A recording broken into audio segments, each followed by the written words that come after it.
అందరికీ good morning అండి. Bachirao psychology స్కూల్కి వెల్కమ్ అండి.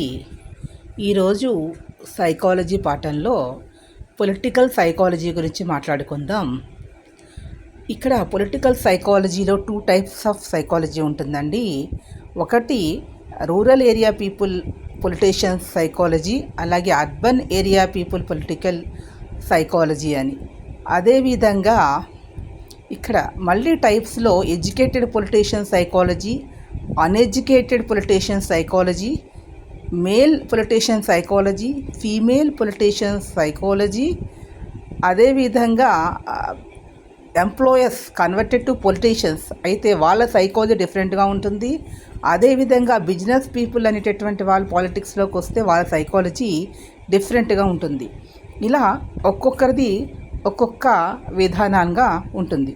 గ్రామీణ ప్రాంతాల్లో ఉన్నటువంటి రాజకీయ నాయకుల యొక్క ఆలోచన విధానం అనేది ఒక రకంగా ఉంటే, పట్టణ ప్రాంతాల్లో ఉన్న రాజకీయ నాయకుల యొక్క ఆలోచన విధానం అనేది వేరే విధంగా.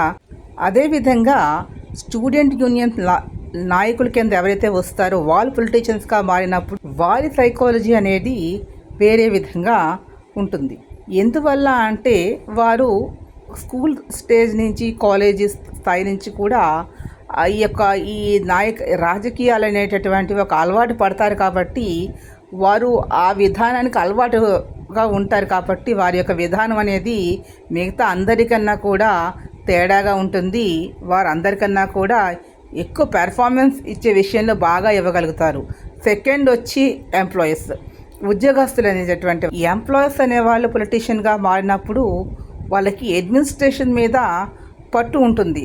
కానీ వారు ఎంప్లాయీస్గా ఉన్నప్పుడు ఒక రకంగా థింక్ చేస్తారు, పొలిటీషియన్స్గా మారితే మరొక విధంగా. బిజినెస్ పీపుల్ పొలిటీషియన్స్గా ఉంటే వాళ్ళంతసేపు వ్యాపారము అనేటటువంటి ఆలోచనతో ఉంటారు కాబట్టి రాజకీయాలను కూడా వారు ఒక బిజినెస్ కిందే వాళ్ళు ట్రీట్ చేస్తారు.